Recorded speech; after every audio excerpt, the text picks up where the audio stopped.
Réglage, ça y est. Bonjour à tous. Alors, je suis ravie de moi pouvoir enlever mon masque. Apparemment, les speakers ont le droit et je suis ravie de vous accueillir. Je suis Valérie Mas, je suis cofondatrice de WeNow. Dans la salle, il y a Fabien également, mon associé, avec qui on a monté WeNow. WeNow, peut-être pour vous indiquer qui on est une PME qui avons été créée en 2014, donc ça fait 6 ans. J'oublie peut-être, juste avant, je ne sais pas si vous savez, mais pour poser vos questions, pas vos questions, vous pouvez, je ne vais pas pouvoir vous passer le micro dans la salle. Donc vous pouvez vous connecter sur le site produrable.com, aller dans le programme, dans l'édition 2020, et aller cliquer sur le bilan carbone personnel, un dispositif pour que vos collaborateurs s'approprient la notion de CO2. Et vous avez un petit lien, interaction, conférence, qui vous permet éventuellement de poser des questions en temps réel. Violaine, qui est ici, va pouvoir m'informer quand il y a des questions pour qu'on puisse y répondre. Donc, je reviens. Bon, WeNow, c'est quoi? C'est une PME, voilà, avec les deux cofondateurs, qui est spécialiste de l'accélération de la transition bas carbone. À l'origine, on a voulu lancer des produits pour aider les flottes à réduire leur empreinte carbone. On est tous les deux issus de grandes sociétés comme Total et Engie, et on avait envie d'apporter quelque chose à la planète, avoir un impact positif, concret, réaliste, rentable pour les entreprises, et donc les aider à assurer la transition énergétique de leur flotte. Aujourd'hui, on a près de 50 sociétés clientes, on est reconnu par l'ONU, on est labellisé B Corp et Solar Impulse. Alors, ce qui nous amène aujourd'hui à parler du bilan carbone personnel, c'est une vision. La vision que décarboner nos activités est une véritable nécessité. Ça, je pense que si on est tous ici dans la salle, c'est qu'on en est tous convaincus. Mais pour cela, on a tous besoin aussi, dans les entreprises, de l'implication de nos collaborateurs. C'est très bien de faire des grands slides et des grandes stratégies sur la transition bas carbone, la neutralité carbone en 2050. Il y a bien quelqu'un qui va falloir qu'il le fasse, et en général, c'est le collaborateur. Donc, il faut qu'à tous les maillons de la chaîne, on arrive à trouver des idées, à faire en sorte qu'on soit réellement neutre carbone, ou en tout cas le plus bas carbone possible dès maintenant. Le problème, c'est que tout le monde parle de CO2, mais en général, personne ne l'a vu. D'abord parce que c'est invisible. Et personne ne sait vraiment quel est son impact. Le CO2, c'est quelque chose, c'est une notion qui est très complexe, parce que c'est un gaz qui est totalement inodore, invisible, qui se répand un peu partout sur la Terre, et dont l'impact est assez difficile à mesurer. On arrive à parler de tonnes, enfin, c'est souvent des grands chiffres dont personne n'a aucune notion. Alors, je ne sais pas d'ailleurs dans la salle, qui connaît son empreinte carbone?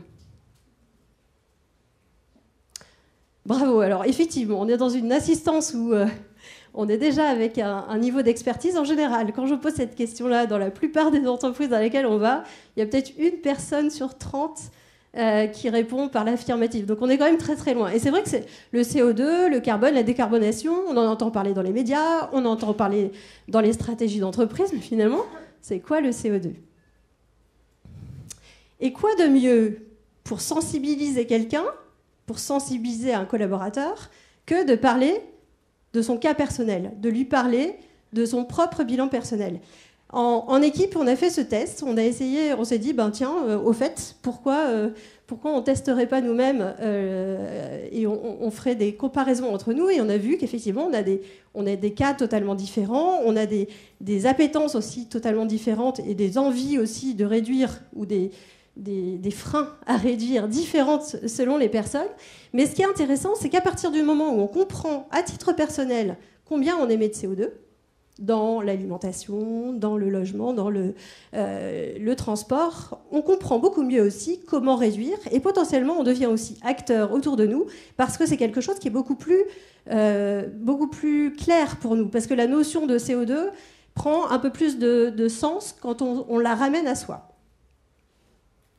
Alors, la solution qu'on vous propose, c'est le bilan carbone.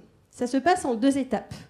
D'abord, c'est un petit questionnaire que les collaborateurs renseignent qui prend à peu près 10 minutes. Et ensuite, un webinaire. Sur le questionnaire, ils peuvent le faire soit sur leur ordinateur, soit sur leur smartphone. Ils vont répondre à un certain nombre de questions. L'idée, c'est qu'on l'a fait le plus simple possible. On sait tous qu'un bilan carbone, ça prend beaucoup de temps, ça peut être très précis. Donc, pour qu'il soit précis, on a besoin justement de rentrer dans le détail. Là, on a essayé de le simplifier au maximum parce que 10 minutes nous paraissait le temps acceptable, ou en tout cas qu'un collaborateur accepterait de faire pour réaliser son bilan carbone. L'idée, c'est de leur donner des premières notions, de leur donner des ordres de grandeur. Alors, bien évidemment, à la fin, le calcul ne sera jamais juste, mais au moins, on aura une estimation très intéressante. Et ça lui donnera peut-être l'envie de faire un bilan carbone beaucoup plus poussé. Et surtout, donc voilà, quelques exemples de questions. Donc, votre habitat, on le verra tout à l'heure dans la vidéo. Combien de kilomètres faites-vous chaque année? Quelle est la surface de votre logement? La semaine, le midi, vous mangez au restaurant? Enfin voilà. Et c'est des questions très simples. Vous cochez une case et vous y répondez. La deuxième partie, qui est au moins aussi importante, c'est qu'on propose aux collaborateurs de venir s'inscrire à un webinaire d'1 heure. Alors avant, on le faisait en présentiel. Beaucoup plus agréable de le faire en présentiel. Ça devient de plus en plus difficile dans les entreprises, donc on le rend disponible en webinaire. Et l'idée de ce webinaire, c'est de réexpliquer ce que c'est que le réchauffement climatique, réexpliquer la notion de CO2, la notion de bilan carbone, où est-ce que le CO2 est émis dans la durée de vie d'un produit, et leur remettre leur propre bilan carbone pendant cette présentation. Et lorsqu'on remet le bilan carbone, de commencer à le comparer à la moyenne française pour qu'ils aient quelques notions de bilan carbone et de comparaison par rapport à ce que les Français en moyenne émettent. L'idée derrière, c'est de pouvoir aussi les faire réfléchir sur des pistes de réduction. Alors, normalement, aujourd'hui, on devait avoir Christophe Bourreau du Crédit Agricole Maine-Anjou, qui, malheureusement, pour des raisons évidentes de Covid et de disponibilité pour prendre les transports, venir ici, etc., n'a pas pu se joindre. Mais par contre, on a fait une petite vidéo avec lui et ensuite on aura en Zoom une de ses collaboratrices, si ça marche, si tout marche correctement. Alors, tac, déjà la petite vidéo.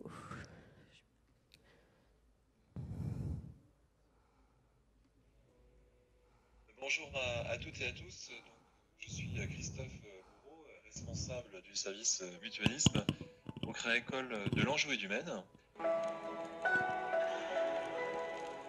Cette caisse régionale fait partie du groupe Crédit Agricole SA, donc qui regroupe 39 autres caisses régionales et plusieurs filiales, notamment la filiale Crédit Agricole Assurance, qui, dans ses actions, a invité pour la première fois la start-up que nous avions hébergée au village Vaïséa à Paris, qui avait donc mis en place, avec Crédit Agricole Assurance, un atelier sur le bilan carbone. C'est en lisant les différentes publications de notre filiale Crédit Agricole Assurance que j'ai découvert cette réalisation. Nous avons organisé un premier atelier en réunissant à la fois des équipiers de nos agences, des équipiers du service support du siège, et en invitant également notre président du fonds de dotation pour pouvoir mobiliser tous ces acteurs. Tout à chacun a un niveau de culture personnelle sur l'environnement, sur l'écologie, sur l'empreinte carbone, et revenir sur des fondamentaux par rapport à la définition de l'effet de serre, de nos impacts sur les différents usages que nous pouvons avoir, est important afin de mieux comprendre l'intérêt de ce bilan carbone. Donc, le bilan carbone permet également de se rendre compte que nos équipements, nos modes de consommation, notre alimentation et nos équipements numériques pouvaient aussi être émetteurs de beaucoup de CO2, et que finalement, aucun modèle n'était entre guillemets plus propre qu'un autre. C'était plutôt une démarche globale et complète que chacun devait pouvoir réaliser. Et c'est à ce titre que l'enseignement ou l'exercice est intéressant. De pouvoir ne pas juger, de pouvoir apprendre et être acteur de ses propres initiatives. La qualité des informations fournies, la qualité des enseignements que chacun peut en tirer. L'applicatif est très simple. Il suffit d'adresser un lien Internet à ces différents destinataires. Le bilan se fait assez rapidement, sans avoir besoin de trop de documents près de soi pour compléter toutes les questions. Et puis la restitution se fait de façon qualitative sur un support assez agréable à lire et observer. Globalement, ce sont à la fois 15 premiers bilans carbone que nous avons réalisés avec notre premier atelier, notre groupe test. Nous l'avons ensuite étendu à 200 participants, à la fois nos 100 présidents de caisse locale, mais aussi nos 100 directeurs d'agence. Nous l'avons ensuite proposé dans chacun de nos conseils d'administration de nos caisses locales à nos 1300 administrateurs. Et c'est désormais au niveau de notre entreprise tout entière que nous allons pouvoir le proposer à nos 2000 collaborateurs, de le réaliser également. Et pour terminer, c'est un cadeau que nous allons offrir à 500 de nos clients sociétaires qui vont prochainement participer à un jeu concours dont le cadeau et le bénéfice sera de pouvoir réaliser eux aussi leur propre bilan carbone. Donc c'est globalement quelques milliers de bilans carbone que nous aurons pu réaliser cette année 2020 pour répondre à notre objectif, à notre grande cause qui était donc pour notre entreprise Crédit Agricole de l'enjeu humaine autour de notre empreinte carbone. Pour donner un peu de sens et d'utilité à notre rôle et à nos fonctions. C'est en abordant cette thématique que nous pouvons à la fois être un acteur de proximité, de solidarité, de responsabilité, mais en étant aussi utile au territoire, utile aussi à nos clients. Alors voilà, je vais revenir sur la présentation. Apparemment, il y a des questions que je vais lire. Est-ce que vous comparez les bilans carbone personnels à ce qui serait durable, tenable par rapport à ce que peut apporter la planète et pas uniquement à la moyenne nationale afin d'avoir une idée des efforts à fournir pour obtenir une empreinte carbone raisonnable? Alors, réponse oui, notamment dans la partie webinaire. L'idée, c'est de réexpliquer justement ce que la planète absorbe comme émission de CO2, ce que la planète absorbera quand on sera 9 milliards d'habitants sur Terre, puisqu'on ne l'est pas encore totalement. Quel est l'effort justement à fournir par rapport... Alors je ne sais pas si vous savez, un Français en moyenne émet 2 tonnes, 7 tonnes, 11 tonnes, 12 tonnes. On n'est pas très loin. 12 tonnes en moyenne. Un véhicule de fonction, en moyenne, émet 4 tonnes de CO2. Et la planète absorbe 1,5 tonnes de CO2 par an. Pour vous donner quelques références. Aujourd'hui, elle en absorbera 1,3 quand on sera 9 milliards de tonnes. 9 milliards de personnes, excusez-moi. Donc voilà, donc c'est effectivement des éléments et des notions. Donc il y a un certain nombre de notions très simples qu'on va leur donner, justement pour leur faire comprendre aussi le chemin, sans leur faire peur, parce que l'idée, c'est pas non plus que ce soit stressant. L'idée, c'est qu'ils ressortent avec des pistes enthousiasmantes. La deuxième question, est-ce que les entreprises à qui vous proposez vos services ont déjà une démarche RSE poussée ? Il me semble difficile de demander aux collaborateurs de réduire leur bilan carbone si l'entreprise n'a pas balayé derrière sa porte. Alors c'est une très bonne question. Quelle est la poule, quel est l'œuf? Est-ce qu'il faut attendre que l'entreprise ait une démarche RSE poussée pour vraiment commencer à s'y intéresser? Là, l'idée, c'est de le proposer aux collaborateurs de le faire et de se sensibiliser. Donc, c'est extrêmement intéressant déjà, parce que les collaborateurs sortent de là en disant « mais j'ai appris plein de choses, je ne savais pas ». Et je regarde de manière différente. Je ne savais pas que ma voiture émettait autant, je ne savais pas que c'était le poids, je ne savais pas peut-être que l'informatique émettait autant, etc. Et je vais peut-être faire attention à renouveler peut-être un peu moins souvent mon matériel, par exemple. Donc, oui, c'est intéressant d'être aligné, bien sûr. Néanmoins, d'avoir une démarche RSE poussée, je ne suis pas sûre que ce soit nécessaire, puisque c'est quelque chose que vous offrez, entre guillemets, à vos collaborateurs à titre personnel. Donc c'est une démarche, je pense, qu'il faut présenter dans ce sens-là. Il y a une troisième question. Y a-t-il un suivi après la réalisation du bilan carbone afin d'analyser les éventuels progrès des collaborateurs sur le moyen terme ?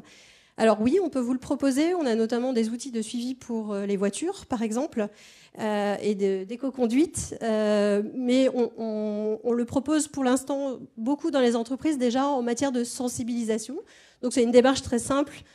pas très coûteuse à mettre en place. Et c'est vrai que les entreprises aiment beaucoup justement cette démarche qui est un coup de pouce pour les politiques RSE que vous mettez en place.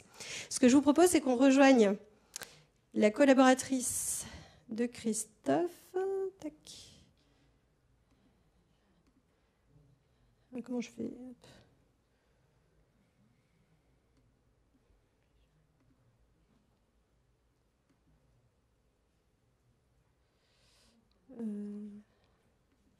Ouais.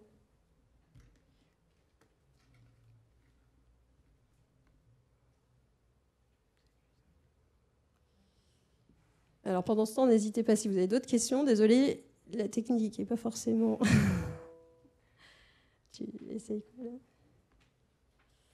Donc on va essayer de se connecter. L'idée de lui... Enfin, vous pouvez préparer les questions qu'on va pouvoir lui poser. Donc je vais lui reposer un peu les questions que j'avais posées à Christophe Bourreau pour qu'elle témoigne un peu plus en direct. C'est plus facile que pour une vidéo. Hop, c'est bon. Tac.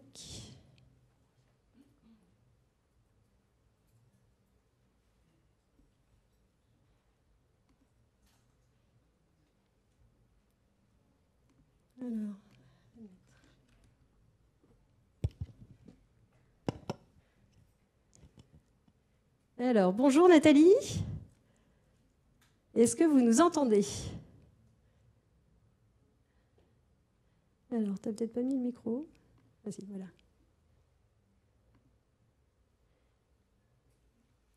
Bonjour Nathalie, est-ce que vous nous entendez? Oui, bonjour, merci. Alors, vous êtes en face, vous ne la voyez pas forcément, mais je vais vous montrer la salle. Donc, vous êtes en face d'une grande salle avec plein de monde. Nathalie, j'avais plusieurs questions à vous poser. Donc, peut-être, est-ce que vous pourriez expliquer pourquoi vous avez décidé de lancer le bilan carbone auprès de vos collaborateurs, de vos sociétaires, puisque les sociétaires, c'est à la fois vos actionnaires et vos clients. Alors, donc, moi, je suis au Crédit Agricole de Longjumeau-les-Bains. Je suis au service mutualiste et on prépare les assemblées générales de caisses locales. Et après les assemblées générales 2019, nous avons interrogé nos 350 000 sociétaires pour savoir quel thème ils aimeraient voir abordé. Et donc, le thème environnemental a été plébiscité. Et c'est un thème que le conseil d'administration de notre caisse régionale a décidé de retenir en grande cause pour l'année 2020. 90 de nos 92 caisses locales ont abordé l'empreinte carbone comme thème des assemblées générales 2020. Autre argument également, c'est l'empreinte carbone, c'est un des 15 objectifs du groupe Crédit Agricole, du projet groupe Crédit Agricole que nous suivons également en Anjoumen. Bravo, c'est chouette parce que c'est extrêmement ambitieux. Quels ont été les retours des personnes en ayant fait leur bilan carbone, notamment, je me rappelle quand on avait fait ce premier test avec les 15 personnes? Alors, au démarrage, effectivement, on a cherché comment on pouvait aborder ce thème. On ne voulait pas culpabiliser, on voulait informer, communiquer. On a eu l'information par Crédit Agricole Assurance qui avait travaillé avec la société Wino. Donc, on vous a contacté, on vous a sollicité pour un premier atelier où il y avait une quinzaine de personnes à participer. Ça fait à peu près un an, je crois, en septembre 2019. Et donc, dans un premier temps, il y a eu une formation, réchauffement climatique. Qu'est-ce que le réchauffement climatique? Qu'est-ce que l'effet de serre, le vocabulaire? Effectivement, ces 15 personnes, donc salariés, élus également, on avait tous réalisé un bilan carbone personnel qui nous a été remis à l'occasion de cet atelier. Et puis, on avait vu également, alors ça a été mis en lumière par rapport à la moyenne française, et puis des pistes d'action pour pouvoir améliorer ce bilan. Est-ce qu'il y a des choses que personnellement vous avez découvert sur votre bilan carbone? Oui, beaucoup. Quand on pense émissions de CO2, on pense transport, logement, un petit peu moins aux équipements. Et j'ai appris que les data centers, ça pouvait être une catastrophe pour l'environnement. Visionner des films ou des vidéos sur Internet, ne pas nettoyer sa boîte mail, tous ces nouveaux usages plébiscités par les jeunes aussi, donc c'est les générations futures, pouvaient peser sur notre bilan carbone personnel. Et alors, justement, qu'est-ce que vous avez décidé de mettre en place? Enfin, donc après ces 15 personnes, vous l'avez largement répandu. Et puis là, vous passez à une phase encore supérieure ce mois-ci. Oui, alors après les 15 personnes, pour préparer les assemblées générales, pour que les questions de climat, le vocabulaire soient l'affaire de tous, on a proposé à tous les présidents de caisses locales et à tous nos directeurs d'agence, donc ça faisait 200 personnes dans un premier temps, qui ont réalisé un bilan carbone personnel pour pouvoir prendre la parole en assemblée générale et évoquer leur propre cas personnel. Et puis arrive la semaine du développement durable, la semaine européenne du 20 au 26 septembre prochain. Et donc là, on va proposer à l'ensemble de nos collaborateurs, donc 1900 collaborateurs, qui vont pouvoir réaliser leur propre bilan carbone. Puis nous allons également le proposer à nos sociétaires. Et j'ai omis que nos 1300 administrateurs avaient aussi réalisé leur bilan carbone personnel. Voilà, somme de petites contributions, on espère informer, sensibiliser pour pouvoir diminuer l'empreinte carbone de notre entreprise. Alors, je vais me tourner vers les questions. Alors, comment faites-vous le lien entre le bilan carbone personnel et un bilan carbone centré sur l'activité professionnelle? Alors, c'est plutôt pour moi, j'imagine. Donc, je lis en même temps les questions, hein, désolée. Là, effectivement, l'idée, c'est de faire un bilan carbone personnel parce que ça parle beaucoup plus aux personnes, mais on peut tout à fait aussi faire le bilan carbone professionnel. Et la problématique du bilan carbone professionnel, c'est qu'il y a un certain nombre d'émissions de CO2 qui vont être divisées par le nombre de collaborateurs. Donc, c'est des choses que les gens vont peut-être moins sentir. Donc, je pense qu'il est meilleur de commencer par un bilan carbone personnel parce qu'on sait sur quoi on peut jouer. On a vraiment de l'action. Et si on veut ensuite faire le bilan carbone de l'entreprise et rassembler ça en le donnant à chaque collaborateur en disant ben voilà, à titre professionnel, voilà à combien vous contribuez, c'est aussi intéressant parce que ça vient vraiment dans la suite logique de l'action. L'objectif est-il uniquement de sensibiliser les collaborateurs ou sont-ils challengés pour réduire leurs émissions? Sont-ils aidés par l'entreprise pour diminuer ses émissions? Achat de vélos, par exemple, fourniture pour mieux travailler, etc. Alors, on peut vous poser la question, est-ce que vous, Nathalie, est-ce que vous allez, pour les 2000 collaborateurs qui vont le faire, est-ce que vous allez suivre ensuite, proposer des actions pour les collaborateurs?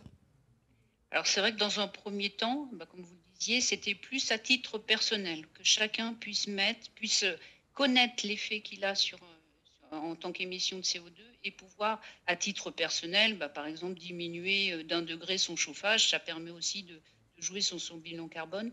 Le fait du covoiturage. Alors, par rapport à l'entreprise, c'est vrai alors c'était avant la crise sanitaire et avant le Covid, mais ça fait une parenthèse. Sinon, on privilégie vraiment et on a un système de covoiturage qui était assez avancé. Ok, écoutez, merci Nathalie d'avoir été avec nous. Merci beaucoup d'avoir répondu à nos questions et à très bientôt. À bientôt. Au revoir, merci. Alors, voilà, pour notre petite présentation, et peut-être rapidement, j'ai oublié un slide qui était celui-là, qui montrait un peu les thématiques du webinaire qu'on va passer pendant cette heure-là. Donc, comprendre le CO2 et le réchauffement climatique, évaluer les impacts de nos actions, connaître son bilan carbone et ensuite le réduire, donc les différentes actions avec voilà, des travaux sur comprendre l'impact d'un téléphone portable, les grands gestes importants sur le transport.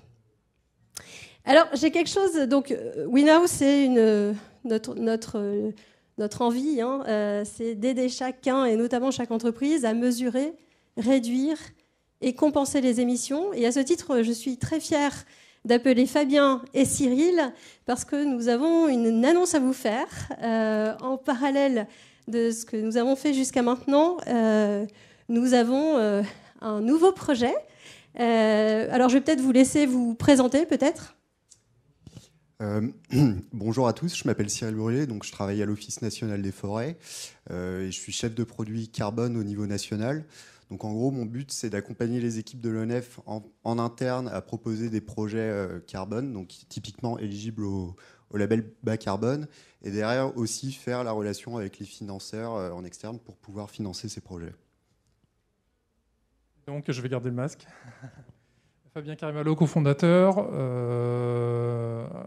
La grande conviction qu'on a chez WinNow, c'est à la fois de réduire les émissions au maximum, mais aussi de les compenser en même temps. On est dans ce paradigme-là. Et donc, ça nous a paru important. La compensation, elle peut faire débat. Et ce qui nous a paru important, c'est de proposer les meilleurs labels à nos clients pour qu'ils puissent agir de manière intègre et fiable sur aussi la séquestration des émissions de CO2. Alors justement, aujourd'hui, on annonce la labellisation de notre premier projet label bas carbone. Est-ce que vous pouvez en dire un peu plus? Donc, je ne vais pas vous voyez. Le label bas carbone, pour ceux qui connaissent, c'est un dispositif qui permet de compenser ces émissions en France depuis un peu plus d'une année. On est au tout départ de ce qui va pouvoir être fait avec ça. Donc on a choisi d'engager tout de suite le développement de projets, et avec l'ONF, on travaille depuis plusieurs années. L'Office national des forêts, c'est la garantie d'un suivi dans la durée des projets qu'on finance. Planter des arbres, pour que ça soit pérenne, l'impact qu'on espère, il faut s'assurer que les essences et les stress hydriques qui vont être faits sont maîtrisés. Donc on a lancé un premier projet l'été dernier avec l'Office national des forêts, et on a été labellisé par l'État. On fait partie des 35 premiers projets qui sont labellisés par l'État fin juillet. Et ce qui est innovant dans ce projet-là, c'est un partenariat qui associe nous, entreprise qui va développer le projet, le territoire. Donc le lien avec la localité et les territoires est très important. C'est avec le département du Rhône, qui est propriétaire de la parcelle qu'on finance, et l'Office national des forêts, qui va donc opérer le projet dans la durée. Voilà. Alors Cyril, comment se passe ce projet? Où est-ce que ça en est? Pourquoi ce projet? Comment on sélectionne les essences? Ok. Donc du coup, effectivement, donc c'est un projet en forêt départementale du Rhône. Donc c'est une forêt qui fait 1750 hectares et qui, au fur et à mesure des années, a subi de manière répétée des sécheresses récemment. Donc tout ça, ça affaiblit les peuplements, qui sont beaucoup moins résilients et qui sont beaucoup plus vulnérables à des pathogènes. Et donc concrètement, par rapport à ce projet, en fait, on s'inscrit vraiment dans une des pratiques qui est éligible par le label bas carbone. Donc juste pour ceux qui ne connaissent pas, en fait, pour le secteur forestier, il y a les méthodologies qui concernent le boisement sur terre non forestière, la méthode qui concerne le reboisement suite à une catastrophe, donc tempête, incendie ou parasite sanitaire. Et après, une méthode qui concerne plutôt l'amélioration des pratiques en forêt pour permettre une maximisation de la séquestration carbone.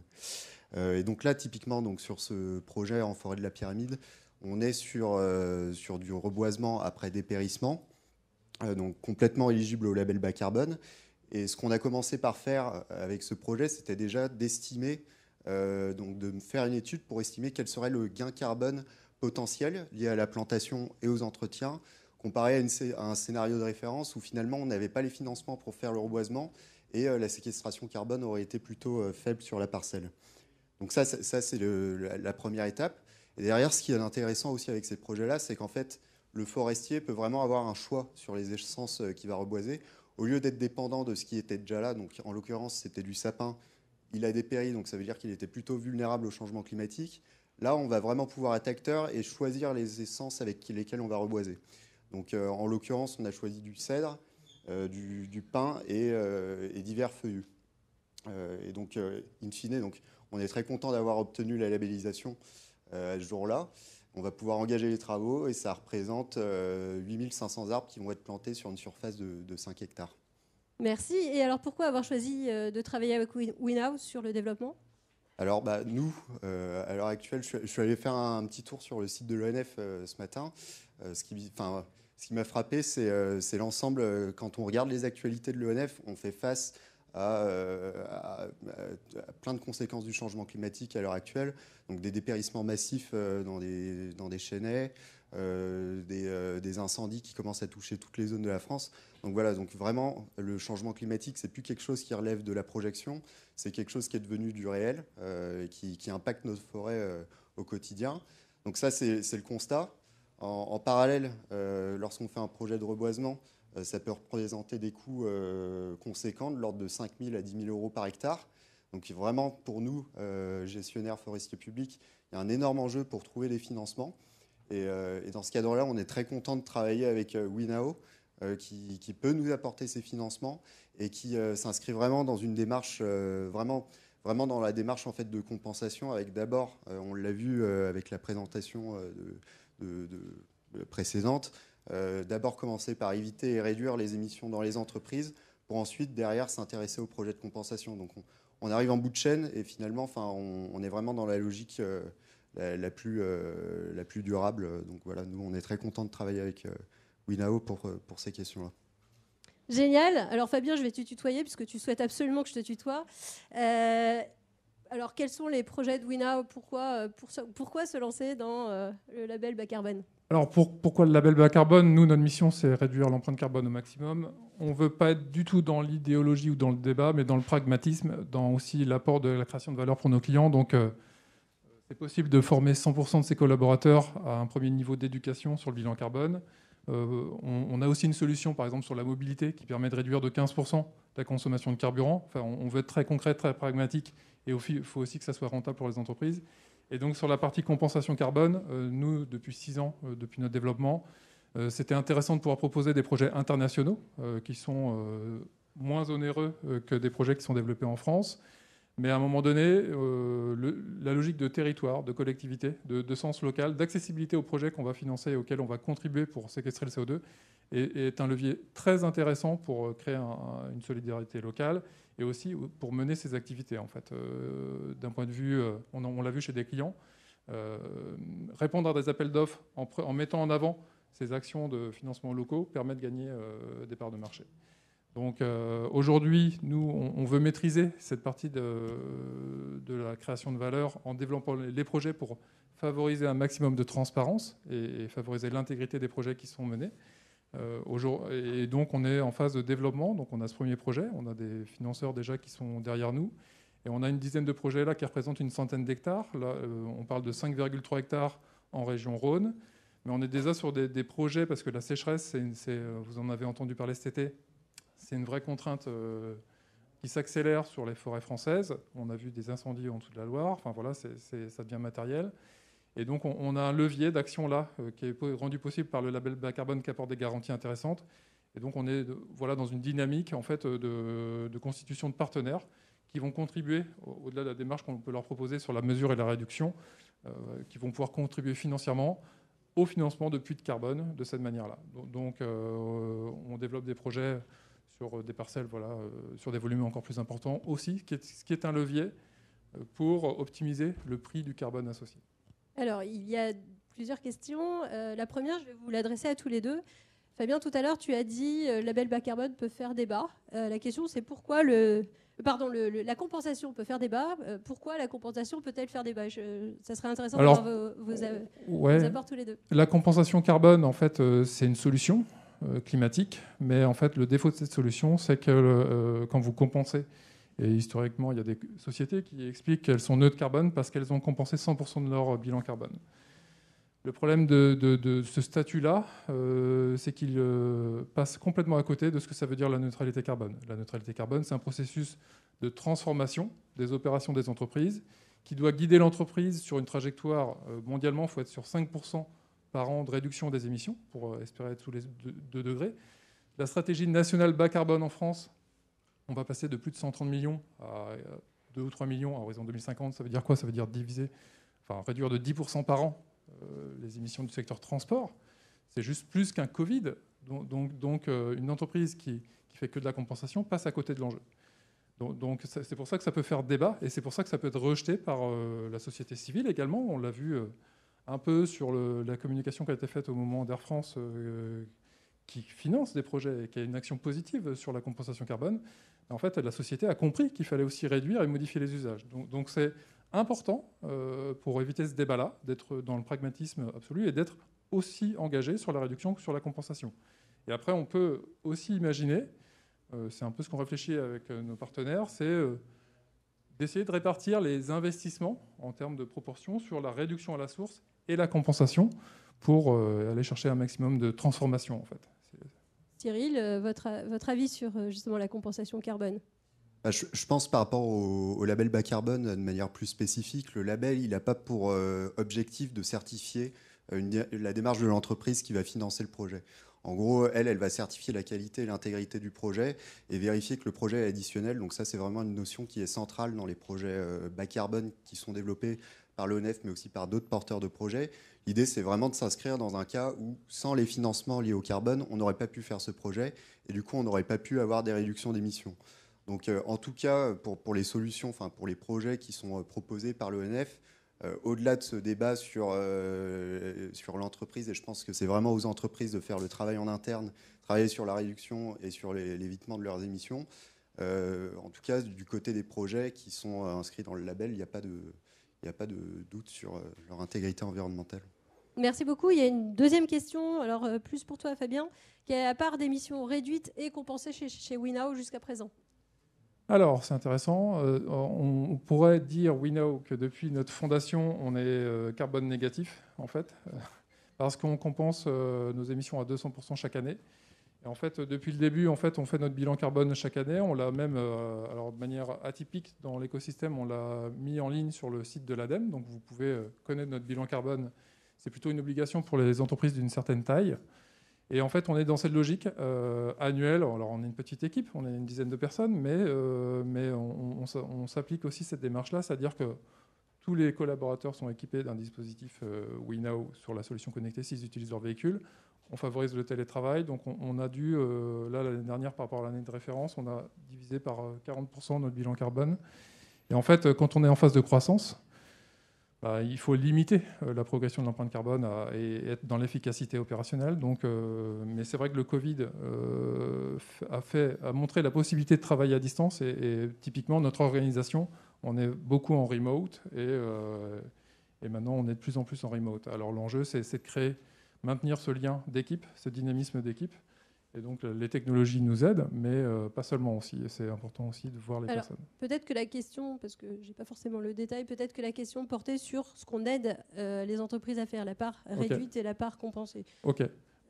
Du coup, donc je te complète cette question. Ça marche. Nous, on est spécialiste de la mobilité décarbonée, donc on va intervenir sur les flottes qui sont opérées par les entreprises. En agissant sur le levier comportemental de la flotte et des individus, on va réduire de 15% la consommation de carburant. 15% de consommation de carburant, ça va être une solution rentable pour l'entreprise, parce que dès 5%, c'est rentable. Après, il y a un autre levier qu'on active avec les entreprises. On va aller chercher 10% de plus en travaillant avec elles l'électrification de sa flotte, en identifiant les usages qui peuvent basculer aux véhicules électriques ou à l'hybride. L'hybride, il faut être prudent parce que ça peut surconsommer. Donc on va aller chercher une réduction qui est rentable économiquement de 25% sur la mobilité. Et ensuite, on agit un peu moins sur la partie résidentielle. Ça, c'est moins notre spécialité.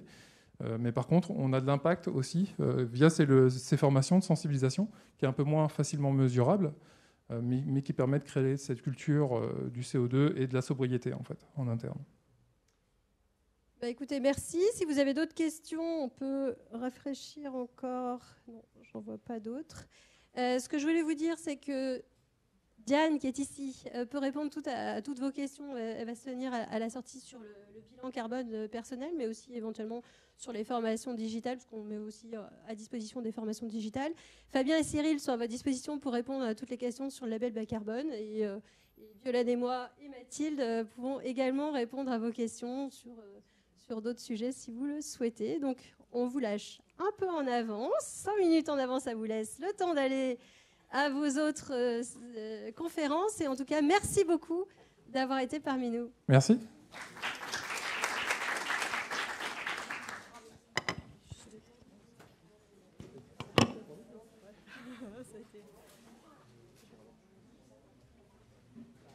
Oui, j'ai une carte. Oui, j'ai une carte.